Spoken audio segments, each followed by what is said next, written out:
ನಾನು ಗಣೇಶ್ ಸಾಹೇಬ್ರಗಟ್ಟೆ.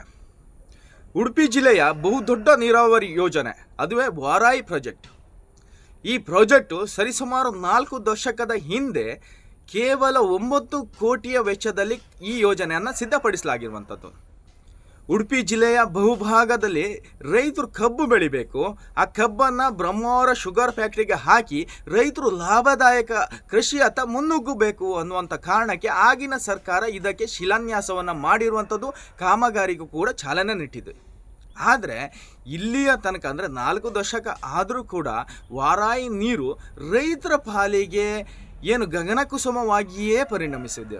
ಅಲ್ಲಲ್ಲಿ ಕೆಲವೊಂದು ಕಡೆ ಏನು ನೀರು ಸಿಕ್ಕಿದ್ರೂ ಕೂಡ ಸರಿಸುಮಾರು 50% ಅಂದರೆ 50ಕ್ಕಿಂತ ಹೆಚ್ಚಿನ ಪರ್ಸೆಂಟನ್ನ ರೈತರಿಗೆ ಈ ಭಾಗದಲ್ಲಿ ನೀರು ಕುಡಿಲಿಕ್ಕೆ ಸಾಧ್ಯವಾಗದಿರುವಂಥದ್ದು. ಅಂದರೆ ಕೃಷಿಗೆ ಪೂರಕವಾಗಿ ಈ ವಾರಾಯಿ ನದಿ, ಆ ವಾರಾಯಿ ಯೋಜನೆ ಸಿದ್ಧವಾಗದೇ ಇರುವಂಥದ್ದು ಬಹಳಷ್ಟು ವಿಪರ್ಯಾಸ.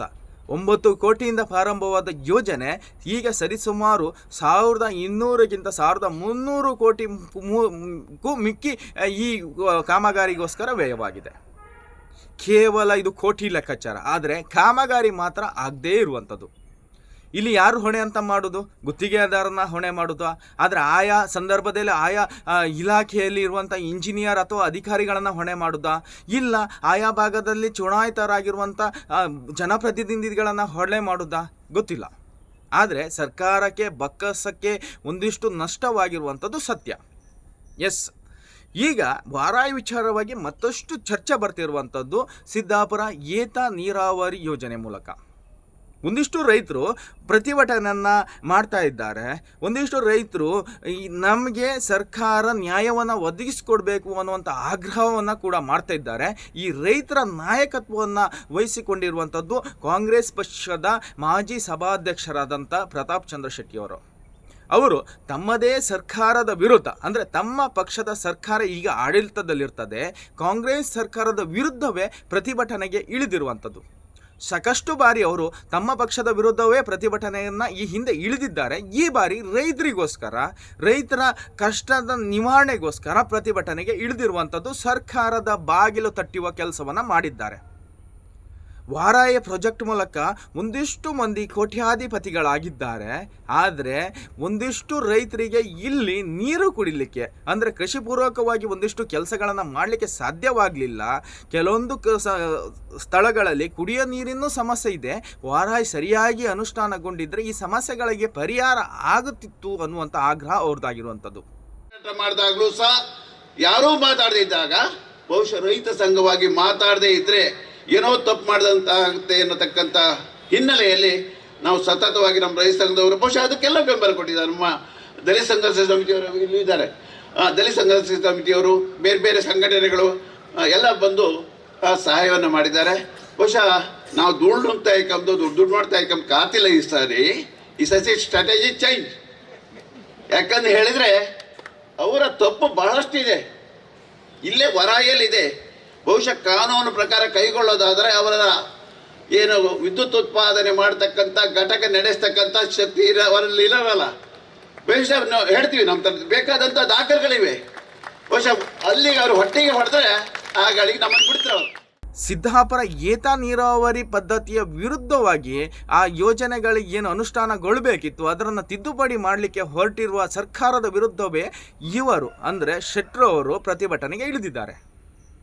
ಸಾವಿರಾರು ರೈತರು ಈ ಭಾಗದ ಸಿದ್ದಾಪುರ ಸರ್ಕಲ್ ಭಾಗದಲ್ಲಿ ನಡೆದಿದ್ದಾರೆ. ಅವ್ರದ್ದೆಲ್ಲ ಒಕ್ಕೊಲರ ಧ್ವನಿ ಆಗಿರುವಂಥದ್ದು, ನಮಗೆ ಸರ್ಕಾರ ನ್ಯಾಯವನ್ನು ಕೊಡಬೇಕು. ಹೊಸಂಗಡಿ, ನೇರಲಕಟ್ಟೆ ಹಾಗೆ ಪ್ರಮುಖ ಭಾಗ ಇದೆ. ಅಂದರೆ ವಾರಾಯಿ ಪ್ರದೇಶದ ಮೂಲ ಏನು ಪ್ರಾರಂಭವಾಗ್ತದೆ, ಈ ಪ್ರದೇಶದಲ್ಲಿ ವಾರಾಯಿ ಪ್ರಾಜೆಕ್ಟ್ನ ಮೂಲ ಉದ್ದೇಶದಂತೆ ಪ್ರಥಮವಾಗಿ ಆ ಪ್ರದೇಶದಲ್ಲಿ ನೀರು ಕೊಡಬೇಕಿತ್ತು. ಆದರೆ ಇಲ್ಲಿ ತನಕ 4 ದಶಕ ಆದರೂ ಕೂಡ ನಮ್ಮ ಭಾಗಕ್ಕೆ ನೀರು ಬಂದಿಲ್ಲ. ನೀರನ್ನು ಕೊಡುವ ಕೆಲಸವನ್ನು ಸರ್ಕಾರ ಮಾಡಬೇಕು. ಸರ್ಕಾರ ಏನು ತಿದ್ದುಪಡಿ ಮಾಡಲಿಕ್ಕೆ ಹೊರಟಿರುವಂಥ ಯೋಜನೆಯನ್ನು ರದ್ದು ಮಾಡಿ ಮೂಲ ಉದ್ದೇಶ, ಮೂಲ ಯೋಜನೆ ಹೇಗಿದೆ, ಆರ್ಥಿಕ ತಜ್ಞರ ಸಹಿತ ಒಂದಿಷ್ಟು ಪರಿಣಿತ ತಂಡ ಏನು ಪ್ರಾರಂಭದಲ್ಲಿ ಯೋಜನೆಯನ್ನು ರೂಪಿಸಿಕೊಂಡಿತ್ತು ಆ ಯೋಜನೆಯನ್ನೇ ಮುಂದುವರಿಸಿಕೊಡ್ಬೇಕು, ಆ ಕಾಮಗಾರಿಯನ್ನೇ ಮಾಡಬೇಕು ಅನ್ನುವಂಥ ಒಕ್ಕೊಲರ ಆಗ್ರಹ ಕೂಡ ರೈತರು ಮಾಡ್ತಿರುವಂಥದ್ದು. ಈಗ ಸಿದ್ದಾಪುರ ಏತ ನೀರಾವರಿ ಅನ್ನುವಂಥದ್ದು ಇದು 20 ವಾರ್ಡ್ಗಳಿಗೆ ಬೇಕಾಗುವಂತಹ ಒಂದು ಯೋಜನೆ ಆಗಿದೆ.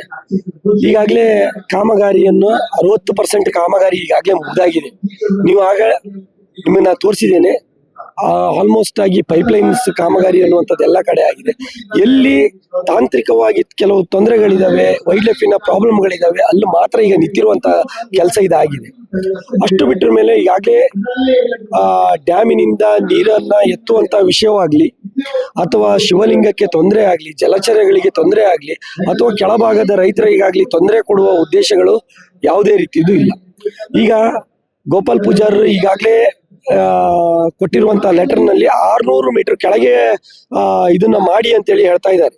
600 ಮೀಟರ್ ಕೆಳಗಡೆ ಡ್ಯಾಮಿನಿಂದ 600 ಮೀಟರ್ ಕೆಳಗೆ ಮಾಡಿದ್ರೆ ಆಗುವಂತ ಸಮಸ್ಯೆಗಳಂದ್ರೆ, ಒಂದು ಶಿವಲಿಂಗ ಹೊಳೆಯಲ್ಲಿ ಉದ್ಭವವಾಗಿರುವಂತಹ ಶಿವಲಿಂಗದ ಹತ್ರವಾಗ್ಲಿ ಅಥವಾ ಅದನ್ನ ಟಚ್ ಮಾಡುವಂತ ಕೆಲಸವೂ ನಮ್ಮಿಂದ ಮಾಡ್ಲಿಕ್ಕೆ ಆಗುದಿಲ್ಲ. ಒಂದು. ಎರಡನೇದಾಗಿ ಮೇಲ್ಗಡೆ ಎತ್ತುವಂತ ಎಷ್ಟು ನೀರು ಎತ್ತುತ್ತೇವೋ ಅಷ್ಟೇ ನೀರು ಕೆಳಭಾಗದಲ್ಲಾದ್ರೂ ಎತ್ತಲೇಬೇಕಾಗತ್ತೆ. ಆದ್ರೆ ಅದರಿಂದ ಕೆಳಭಾಗದವರಿಗೆ ಮತ್ತು ಅಷ್ಟೇ ನೀರಿನ ಪ್ರಾಬ್ಲಮ್ ಆಗಬಾರ್ದು ಅಂತೇಳಿ ಏನಿಲ್ಲ. ಈಗ ಗೋಪಾಲ್ ಪೂಜಾರಿ ಅವರು ಹೇಳ್ದಾಗೆ ಅವ್ರಿಗೆ ಆಗ್ತಾ ಇರುವಂತ ಸಮಸ್ಯೆಗಳು ಇದಲ್ಲ, ರೈತರ ಸಮಸ್ಯೆಗಳಲ್ಲ. ಅವರಿಗೆ ಒಂದು ಪವರ್ ಪ್ರಾಜೆಕ್ಟಿನ ಸಮಸ್ಯೆಗಳಿಂದ ಅವ್ರು ಈ ರೀತಿಯ ಸಮಸ್ಯೆಗಳನ್ನು ಮಾಡ್ತಾ ಇದ್ದಾರೆ. ಅದಲ್ಲದೆ ಇವ್ರು ಯಾವುದೋ ಒಂದು ಕಣ್ಣಿಗೆ ಬೆಣ್ಣೆ ಹಾಕಿ ಇನ್ನೊಂದು ಕಣ್ಣಿಗೆ ಸುಣ್ಣ ಹಾಕುವಂತ ಕೆಲಸವನ್ನ ಗೋಪಾಲ್ ಪೂಜಾರು ಸ್ಪಷ್ಟವಾಗಿ ಮಾಡ್ತಾ ಇದ್ದಾರೆ ಅಂತೇಳಿ ತೋರ್ತಾ ಇದೆ. ಅದು ಅಲ್ಲದೆ ಇವರು ಕೊಟ್ಟಿರುವಂತಹ ಲೆಟರ್ ಅನ್ನುವಂಥದ್ದು ಉಡುಪಿ ಉಸ್ತುವಾರಿ ಸಚಿವರಾಗಿರುವಂತಹ ಲಕ್ಷ್ಮೀ ಹೆಬ್ಬಾಳ್ಕರ್ ಅವರಿಗೆ ಕೊಟ್ಟು ಅದನ್ನೀಗ ಆ ಕೆಲಸವನ್ನ ಮಾಡ್ಬಿಟ್ಟು ಈಗ ತಡೆ ಹಿಡಿಯುವಂತ ಕೆಲಸವನ್ನ ಮಾಡಿದ್ದಾರೆ. ಎಸ್, ಯಾವ ಅಡೆತಡೆಗಳು ಈ ಭಾಗದಲ್ಲಿ ಬಂದಿರುವಂಥದ್ದು, ಆ ಯೋಜನೆ ಏನು, ಇದರೆಲ್ಲ ಬಗ್ಗೆ ಸಮಗ್ರವಾಗಿ ಮಾಹಿತಿಯನ್ನು ತಿಳ್ಕೊಳ್ಳುವಂಥ ಪ್ರಯತ್ನವನ್ನು ಮಾಡುವ. ಸಿದ್ದಾಪುರ ಏತ ನೀರಾವರಿ ಯೋಜನೆ ಏನಿದೆ, ಇದು 165 ಕೋಟಿ ರೂಪಾಯಿ ವೆಚ್ಚದಲ್ಲಿ ಪ್ರಾರಂಭಗೊಂಡಿರ್ತದೆ. ಹೆಚ್ಚುವರಿಯಾಗಿ 195 ಕೋಟಿ 195 ಕೋಟಿ ಕಾಮಗಾರಿಯಲ್ಲಿ ವರ್ಕ್ ಆಗ್ತದೆ. ಒಂದಿಷ್ಟು ಕಾಮಗಾರಿ ಈಗಾಗಲೇ ಆಗಿರುವಂಥದ್ದು, ಅಂದರೆ 50-60% ವರ್ಕ್ ಈಗಾಗಲೇ ಆಗಿದೆ. ಅಂದರೆ ಏನು ಹೋರಿಯಬ್ಬೆ ಡ್ಯಾಮ್ ಇದೆ ಅಲ್ಲಿಂದ ಹೊಸಂಗಡಿ ಭಾಗದ, ಅಂದರೆ ಆಯಾ ಭಾಗದ 35 ವಾರ್ಡ್ಗಳಿಗೆ ಸುಮಾರು 50,000ಕ್ಕೂ ಮೇಲ್ಪಟ್ಟು ಜನರಿಗೆ 1400 ಹೆಕ್ಟೇರ್ ಕೃಷಿ ಭೂಮಿಗಳಿಗೆ ನೀರು ಉಣಿಸುವ ಯೋಜನೆ ಇದಾಗಿರುವಂಥದ್ದು. ಆ ಹೋರಿಯಬ್ಬೆ ಡ್ಯಾಮ್ನ ಜಾಕ್ವೆಲ್ ಮೂಲಕ ನೀರನ್ನು ಎತ್ತಿ ಆ ಪ್ರದೇಶದಲ್ಲಿ ಪೈಪ್ಲೈನ್ ಮೂಲಕ, ಕಾಲುವೆ ಮೂಲಕ ಆ ಭಾಗಕ್ಕೆ ನೀರನ್ನು ಉಣಿಸಬೇಕು. ಇದು ಮೂಲ ಪ್ರಾಜೆಕ್ಟ್. ವರ್ಷಗಳೇ ಕಳೆದಿದೆ ಈ ಪ್ರಾಜೆಕ್ಟ್ಗಳು ಆರಂಭಗೊಂಡು. 50-60% ಕಾಮಗಾರಿಯೂ ಕೂಡ ನಡೆದಿದೆ. ಅಲ್ಲಲ್ಲಿ ಪೈಪ್ಗಳನ್ನು ಅಳವಡಿಕೆ ಆಗಿದೆ. ಕೆಲವೊಂದು ಭಾಗದಲ್ಲಿ ಸಣ್ಣ ಪುಟ್ಟ ಸಮಸ್ಯೆಗೋಸ್ಕರ ಪೈಪ್ ಲೈನ್ ಅಳವಡಿಕೆಗೆ ಬಾಕಿ ಇದೆ. ಆಮೇಲೆ ಒಂದಿಷ್ಟು ದಾಸ್ತಾನಿರುವ ಪೈಪ್ಗಳು, ಮೋಟ್ರುಗಳು ಇವೆಲ್ಲ ನಮಗೆ ಕಾಣಸಿಗ್ತದೆ. ಆದರೆ ಕೊನೆಯ ಗಳಿಗೆಯಲ್ಲಿ ಕೊನೆಯ ವರ್ಕ್ ಯಾವಾಗ ಸ್ಪೀಡ್ ಆಗೋ ಹಂತಕ್ಕೆ ಬಂತು ಆವಾಗ ಸರ್ಕಾರ ಒಂದು ನೋಟಿಸನ್ನು ಬಿಡುಗಡೆ ಮಾಡ್ತದೆ. ತಾತ್ಕಾಲಿಕವಾಗಿ ಈ ಯೋಜನೆಯನ್ನು, ಈ ಕಾಮಗಾರಿಯ ಪ್ಲ್ಯಾನನ್ನು ರದ್ದು ಮಾಡಿ, ಅಂದರೆ ಸ್ಟಾಪ್ ಮಾಡಿ ಅನ್ನುವಂಥ ಪತ್ರ ಬರ್ತದೆ. ಯಾಕಾಗಿ ಈ ಪತ್ರ ಅಂತ ಹೇಳ್ತಿದ್ದೀರಾ? ಮಾಜಿ ಶಾಸಕ ಗೋಪಾಲ್ ಪೂಜಾರಿಯವರು ಕೊಟ್ಟಿರುವಂಥ ಒಂದೇ ಒಂದು ಲೆಟ್ರು, ಅಧಿಕೃತವಾಗಿ ಲೆಟ್ರ್ ಇವ್ರು ಕೊಟ್ಟಿದ್ರೆ ಕೆಲಸಗಳು ಈ ಹಿಂದೆ, ಅಂದರೆ ಈ ಲೆಟ್ರಿನ ಹಿಂಭಾಗದಲ್ಲಿ ಒಂದಿಷ್ಟು ಜನ ಮಾಡಿರ್ತಾರೆ. ಯಾಕಂದರೆ ಇದೆಲ್ಲ ಕೋಟಿ ಲೆಕ್ಕಾಚಾರದಲ್ಲಿರುವಂಥದ್ದು. ಅಂದರೆ ತಮ್ಮ ಕಿಸೆಗೆ ಎಷ್ಟು ಕೋಟಿ ಬರ್ತದೆ, ಎಷ್ಟು ಹಣ ಬರ್ತದೆ ಅನ್ನೋದು ಮಾತ್ರ ಲೆಕ್ಕಾಚಾರ ಇರ್ತದೆ. ರೈತರಿಗೆ, ಬಡವನಿಗೆ ನೀರು ಕೊಡಬೇಕು ಅಂತ ಕನಸು ಯಾರಿಗಿಲ್ಲದೆ ಇರುವಂಥದ್ದು. ಸಂಪೂರ್ಣವಾಗಿ ವಾರಾಯ ಯೋಜನೆಯನ್ನು ಪ್ರಾರಂಭದ ಇಲ್ಲಿ ತನಕ ನಾವು ಗಮನಿಸಿದರೆ ಎಲ್ರಿಗೂ ಇರೋದು ಇದೇ ಭಾವನೆ ಆಗಿರುವಂಥದ್ದು. ಈ ಯೋಜನೆಯನ್ನು ನಾವು ಯೋಚಿಸಿಕೊಂಡಿದ್ರೆ ಯಾಕೆ ತಿದ್ದುಪಡಿ ಮಾಡಲಾಗಿದೆ ಅನ್ನೋ ಬಗ್ಗೆ ಒಂದು ಸ್ವಲ್ಪ ವಿಮರ್ಶೆ ಮಾಡಿಕೊಂಡಿದ್ರೆ, ಹೋರಿಯಬ್ಬೆ ಡ್ಯಾಮ್ ಏನಿದೆ ಅಲ್ಲಿಂದ ಎಡ ಮತ್ತು ಬಲದಂಡೆ ಮೂಲಕ ಆಯಾಯ ಪ್ರದೇಶಕ್ಕೆ ನೀರನ್ನು ಒದಗಿಸಿಕೊಳ್ಳಿಕ್ಕೆ ಕಾಲುವೆ ಪ್ರಾರಂಭವಾಗ್ತದೆ. ಈಗಾಗಲೇ ಎಡದಂಡೆಯಲ್ಲಿ ನೀರನ್ನು ಹರಿಸಲಿಕ್ಕೆ ಪ್ರಾರಂಭವಾಗ್ತಿದೆ. ಆದರೆ ಎಡದಂಡೆಯಲ್ಲಿ ಸಂಪೂರ್ಣ ಕಾಮಗಾರಿ ಇನ್ನೂ ಬಾಕಿ ಇದೆ, ಆಗಲಿಲ್ಲ. ಒಂದಿಷ್ಟು ನೀರುಗಳು ಹೊಳೆಯ ಹಾಗೆ ನದಿಯ ಮೂಲಕ ಸಮುದ್ರಕ್ಕೆ ಹೋಗ್ತಾನೇ ಇದೆ. ಪರಿಪೂರ್ಣ ಆಗಿದ್ದರೆ ಒಂದು ಹನಿಯು ನೀರು ಸಮುದ್ರಕ್ಕೆ ಹೋಗಲಿಕ್ಕಿಲ್ಲ. ರೈತರು ಉಪಯೋಗಿಸಿಕೊಂಡು ಮಿಕ್ಕಿದ ನೀರನ್ನು ಮಾತ್ರ ಸಮುದ್ರಕ್ಕೆ ಹೋಗಬೇಕಿತ್ತು. ಇದು ಯೋಜನೆಯ ಮೂಲ ಉದ್ದೇಶ. ಆದರೆ ನಮ್ಮ ಭಾಗದಲ್ಲಿರುವ ನೀರುಗಳು ಯಥೇಚ್ಛವಾಗಿ ಸಮುದ್ರಕ್ಕೆ ಹೋಗ್ತಾ ಇದೆ. ಅದೇನಿರಲಿ, ಆದರೆ ಆ ವ್ಯಾಪ್ತಿ, ಅಂದರೆ ಮೂಲ ಪ್ರದೇಶ ಏನಿದೆ ಅಲ್ಲಿ ಜಾಕ್ವೆಲ್ ಮೂಲಕ ನೀರನ್ನು ಹೊಸಂಗಡಿ ಭಾಗಕ್ಕೆ ಹರಿಸಿದರೆ ಆ ಪ್ರದೇಶದಲ್ಲಿ ಒಂದು ಸ್ಥಾಪಿತಗೊಂಡಿರುವಂಥ ಜಲ ವಿದ್ಯುತ್ ಘಟಕಕ್ಕೆ ನೀರಿನ ಸಮಸ್ಯೆ ಆಗ್ತದೆ. ಆ ಜಲವಿದ್ಯುತ್ ಘಟಕ ಖಾಸಗಿಯವರದು. ಎಲ್ಲಾದರೂ ಅಲ್ಲಿಂದ ನೀರನ್ನು ಲಿಫ್ಟ್ ಮಾಡಿದರೆ ನಮಗೆ ನೀರು ಕಮ್ಮಿ ಆಗ್ತದೆ, ನಮ್ಮ ಜಲವಿದ್ಯುತ್ ಘಟಕ ನಡೆಸಲಿಕ್ಕೆ ಕಷ್ಟ ಆಗ್ತದೆ. ನಡೆಸಿದರೂ ಕೂಡ ನಮಗೆ ಎಣಿಸಿದ್ದಷ್ಟು ಲಾಭ ಇಲ್ಲಿ ಸಿಗುವುದಿಲ್ಲ. ನಮ್ಮ ಟರ್ನೋಲ್ ಅಂದರೆ ಆ ಜಲವಿದ್ಯುತ್ ಘಟಕ ರನ್ ಆಗಬೇಕಾದ್ರೆ 1100 ಕ್ಯೂಸೆಕ್ ನೀರು ಬೇಕು, ಅದಕ್ಕೆ ಕಡಿಮೆ ಆಗ್ತದೆ ಅನ್ನುವಂಥ ಏಕೈಕ ಕಾರಣಕ್ಕೋಸ್ಕರ ಎಲ್ಲ ನೀರುಗಳು ಕೂಡ ಜಲವಿದ್ಯುತ್ ಘಟಕದ ಮೂಲಕವೇ ಕೆಳಭಾಗಕ್ಕೆ ಬಂದು, ಅಂದರೆ ಮೂಲ ಉದ್ದೇಶದ ಪ್ಲಾನಿನ 600 ಮೀಟರ್ ಅಂದರೆ ಅದಕ್ಕೆ ವಿಸ್ತೀರ್ಣದ ವ್ಯಾಪ್ತಿಯ ಡೌನ್ ಪ್ರದೇಶಕ್ಕೆ ಬಂದು ಅಲ್ಲಿ ಒಂದು ಡ್ಯಾಮ್ ನಿರ್ಮಿಸಿ ಅಲ್ಲಿಂದ ಲಿಫ್ಟನ್ನು ಮಾಡಬೇಕು ನೀರನ್ನು ಅನ್ನುವಂಥ ಯೋಜನೆಯಿಂದ ಈ ಮೂಲ ಯೋಜನೆಗೆ ತಡೆಯನ್ನು ನೀಡಲಾಗಿರುವಂಥದ್ದು. ಎಸ್, ಮೇಲಿಂದ ನೀರು ಕೆಳಗೆ ಬಂದರೆ ಏನು ಸಮಸ್ಯೆ ಇಲ್ಲ. ಆದರೆ ಅಲ್ಲಿ ಒಂದು ಕಾನೂನಿನ ತೊಡಕಿದೆ. ಕೆಳಭಾಗದಲ್ಲಿ ಅರಣ್ಯ ಇಲಾಖೆ ರಕ್ಷಿತಾರಣ್ಯ ಇರ್ತದೆ. ಈ ಪ್ರದೇಶದಲ್ಲಿ ನೀರನ್ನು ಅಥವಾ ಒಂದಿಷ್ಟು ಕಾಮಗಾರಿ ಮಾಡಲಿಕ್ಕೆ ಸಮಸ್ಯೆ ಇರ್ತದೆ. ಯಾಕೆಂದರೆ ಅರಣ್ಯ ಇಲಾಖೆ ಅಷ್ಟು ಸುಲಭದಲ್ಲಿ ನಮಗೆ ಪರ್ಮಿಷನ್ ಅಂದರೆ NOCಯನ್ನು ಕೊಡುವುದಿಲ್ಲ. ಅಲ್ಲಿ ಕಾನೂನಿನ ಸಮಸ್ಯೆ ಆಗ್ತದೆ. ವರ್ಕ್ ಅಲ್ಲಿಗೆ ಅರ್ಧಕ್ಕೆ ಸ್ಟಾಪ್ ಆಗುವ ಸಾಧ್ಯತೆ ಅತಿ ಹೆಚ್ಚು ಇರುವಂಥದ್ದು. ಯಾಕಂದರೆ 50% ಕಾಮಗಾರಿ ಆಗಿದೆ, ಕೋಟಿಗಟ್ಟಲೆ ಅನುದಾನ ಕೂಡ ಪಡ್ಕೊಂಡಾಗಿರುವಂಥದ್ದು. ಸರ್ಕಾರಕ್ಕೆ ಬಕ್ಕಸಕ್ಕೆ ನಷ್ಟ ಆಗ್ತದೆ. ಯಾರೋ ಒಬ್ಬ ಸಣ್ಣ ಸ್ವಂತಕ್ಕೋಸ್ಕರ ಒಂದಿಷ್ಟು ಸರ್ಕಾರಕ್ಕೆ ಬಕ್ಕಸಕ್ಕೆ ತೊಂದರೆ ಆದರೂ ಕೂಡ ತೊಂದರೆ ಇಲ್ಲ ಅನ್ನೋ ಕಾರಣಕ್ಕೆ ಈ ಯೋಜನೆಯನ್ನು ಮಾಡಲಾಗಿರುವಂಥದ್ದು. ಈ ಆಲೋಚನೆಯನ್ನು ಕೂಡ ಮಾಡಲಾಗಿರುವಂಥದ್ದು.